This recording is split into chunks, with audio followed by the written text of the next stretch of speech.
নিজেদের মাটিতে টেস্ট সিরিজে ভারত অজেয়, অপ্রতিরোধ। এই মিথটা গত বছরই ভেঙে দিয়েছিল নিউজিল্যান্ড। তাও মনে হয়েছিল একটা সিরিজ তো এমন হতেই পারে, ধরেন ওইটা একটা ফ্লুক হয়ে গেল, এমনটা বলার চেষ্টা অনেকেই করেছিলেন। কিন্তু এবার সাউথ আফ্রিকা যখন ভারতকে হারিয়ে দিল, আবারও যখন ভারতকে চুনকামের লজ্জায় ফেললো, তখন আর বলার কি থাকে?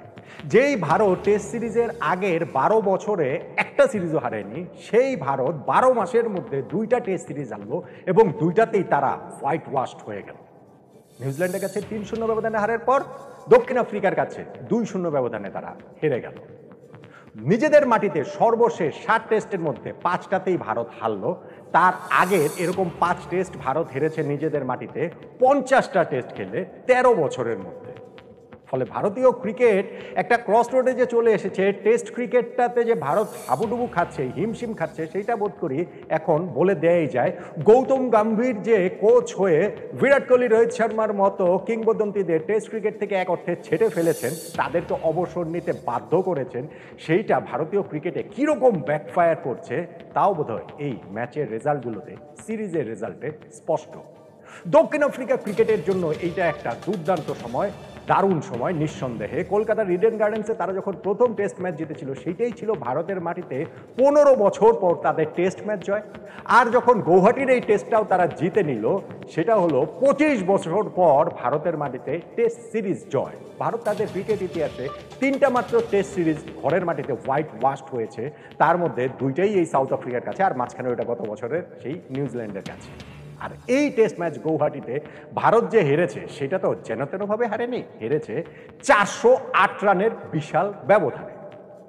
ভারত তাদের ক্রিকেট ইতিহাসে অনেক টেস্ট ম্যাচ তো ইনিংস ব্যবধানে হেরেছে, অনেক টেস্ট ম্যাচ ধরেন 10 উইকেটে হেরেছে, কিন্তু রানের ব্যবধান যদি বলেন, তাহলে এটা ভারতের ক্রিকেট ইতিহাসে সবচেয়ে বড় লজ্জা, সবচেয়ে বড় রানের ব্যবধানে পরাজয়। 2004 সালে অস্ট্রেলিয়ার কাছে নাগপুর টেস্ট তারা 342 রানে হেরেছিল, সেটাই ছিল রানের হিসাবে সবচেয়ে বড় পরাজয়। সেইটাকেও ছাপিয়ে গেল সাউথ আফ্রিকার কাছে তাদের এই হারটা। কলকাতার ইডেন গার্ডেন্সে প্রথম টেস্ট ম্যাচে আরও একটা টস হারের পর ভারতের ক্যাপ্টেন শুভমান গিল ওই মজা করে বলেছিলেন না যে হয়তো টেস্ট চ্যাম্পিয়নশিপের ফাইনালে গিয়েই টস জিতবো। টেস্ট চ্যাম্পিয়নশিপের ফাইনালটা এখন তো ভারতের জন্য অনেক দূরের পথ মনে হচ্ছে। না, তারা যেতেই পারে, এখান থেকে কামব্যাক করতেই পারে, কিন্তু এই যে প্রতিপক্ষকে তুচ্ছতাচ্ছিল্য করে দেখা এবং ওই যে কনফিডেন্সের জায়গা, সেইটা নিঃসন্দেহে সাউথ আফ্রিকার চোখে আঙ্গুল দিয়ে মাঠের ক্রিকেটে বুঝিয়ে দিয়েছে যে ঘরের মাটিতে ভারতের যে আধিপত্য, সেই আধিপত্যের দিন হয়তো বা শেষ। সেইটাও এশিয়ার কোনো দলের কাছে না, নিউজিল্যান্ডের কাছে, দক্ষিণ আফ্রিকার কাছে।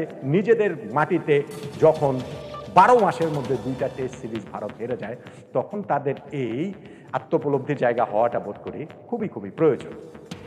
দক্ষিণ আফ্রিকা কি অসাধারণ একটা সময় তারা কাটাচ্ছেন টেম্বা বাবুমার ক্যাপ্টেন্সিতে। টেস্ট চ্যাম্পিয়নশিপের শিরোপা তারা জিতেছে টেম্বা বাবুমার ক্যাপ্টেন্সিতে, এবং এই টেম্বার 12 নম্বর টেস্টে এটা 11 নম্বর জয়। টেস্ট ক্রিকেটের ইতিহাসে কোনো দলের কোনো ক্যাপ্টেনের প্রথম 12 টেস্টের মধ্যে 11 টেস্ট জয়ের হিস্ট্রি আসলে নেই। এক সময় তো মনে হচ্ছিল এই টেস্ট ম্যাচটা হয়তো বা ভারত নাও জিততে পারে, সাউথ আফ্রিকা নাও জিততে পারে। কেননা তারা একটু কনজারভেটিভ অ্যাপ্রোচ নিয়েছিল বলে মনে হচ্ছিল যে ব্যাটিংটা এত দীর্ঘ সময় ধরে করছে, তারা হয়তো যে হেরে যাব না সেইটাই নিশ্চিত করতে চাইছে।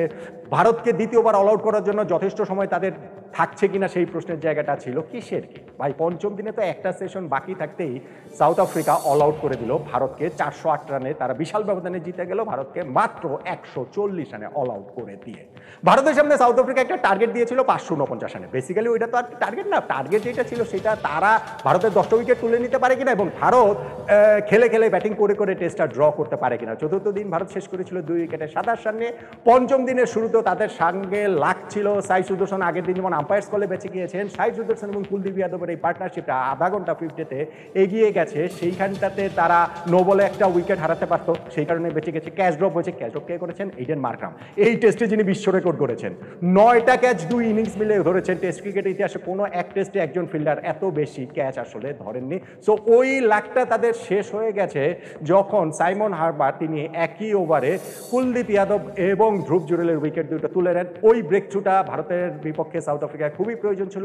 আর টি এর আগে, ফার্স্ট সেশনের আগেই এই স্ট্যান্ডিং ক্যাপ্টেন যিনি ঋষভ পান্ট, তার উইকেটও সেই হারমারি তুলে নেন। হারমারও কি অসাধারণ বোলিং তিনি করেছেন। এই টেস্টেও 3+6 9টা উইকেট তিনি পেয়েছেন। টেস্ট সিরিজে 17টা উইকেট পেয়েছেন।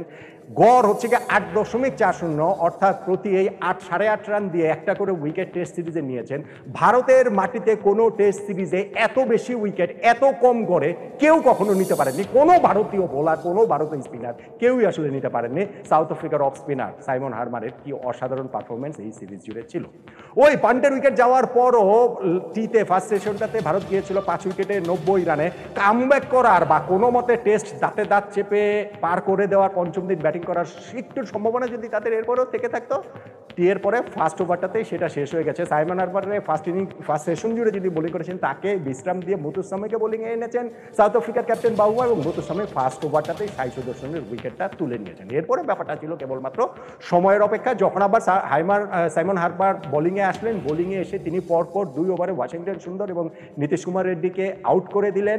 এরপরে গিয়ে শুধুমাত্র ভারতের রবীন্দ্র জাদেজা তিনিই কেবলমাত্র 50 করেছেন, এবং সেই জাদেজা ও সিরাজকে আউট করে ভারতকে অল আউট করে দিলেন একই ওভারে 2 উইকেট নিয়ে কেশব মহারাজ। এবং লাস্ট উইকেটটা মোহাম্মদ সিরাজের, সেইখানটাতে মার্কো ইয়েনসেন কি অসাধারণ একটা ক্যাচ ধরেছেন, মিডন থেকে দৌড়ে গিয়ে ঝাঁপিয়ে পড়ে এক হাতে শরীরটাকে শূন্যে বাসে একেবারে ফিটিং শেষ হয়েছে এই টেস্ট ম্যাচটার। ইয়েনসেন যেই রকম পারফরমেন্স ব্যাটিংয়ে বোলিংয়ে করেছেন সেই অর্থে পুরো যেই অবস্থা ভারতীয় ক্রিকেটের একটা টালমাটাল অবস্থা টেস্ট ক্রিকেটে, সেইটা অবশ্যই বলা যায়। এরপরেও যদি সেইটা যদি না বলা হয়, এইটা নিজেদেরকে এত যে উটের মতো বালুতে মুখ গুজে রাখার মতো হবে। ভারতীয় টেস্ট ক্রিকেটটা এখন একটা খুবই টালমাটাল অবস্থাতে রয়েছে। এই যে পঞ্চম দিনে সাউথ আফ্রিকা ভারতকে 140 রানে অল আউট করে দিয়ে 408 রানে বিশাল ব্যবধানে জয় পেল, সেইখানটাতে মোমেন্ট অফ দ্য ডে নিয়েই তো আলোচনা করছে। আমার কাছে মনে হয় মোমেন্ট অফ দ্য ডে আসলে এই জায়গাটাতে ফার্স্ট সেশনের পর সেকেন্ড সেশনে প্রথম ওভারটাতেই সাই সুদর্শনের উইকেটটা যে মুতুসামি তুলে নিলেন, ওইখানেই ভারতের লড়াইয়ের শেষ আশাটুকুই শেষ হয়ে যায়। ওইখানেই ভারতের হোয়াইট ওয়াশ হওয়াটা, চুনকাম হওয়াটা, লজ্জার পরাজয় হওয়াটা, টানা দ্বিতীয় 12 মাসের মধ্যে 2টা হোম সিরিজ ঘরের মাটিতে হারাটা নিশ্চিত হয়ে যায় বলে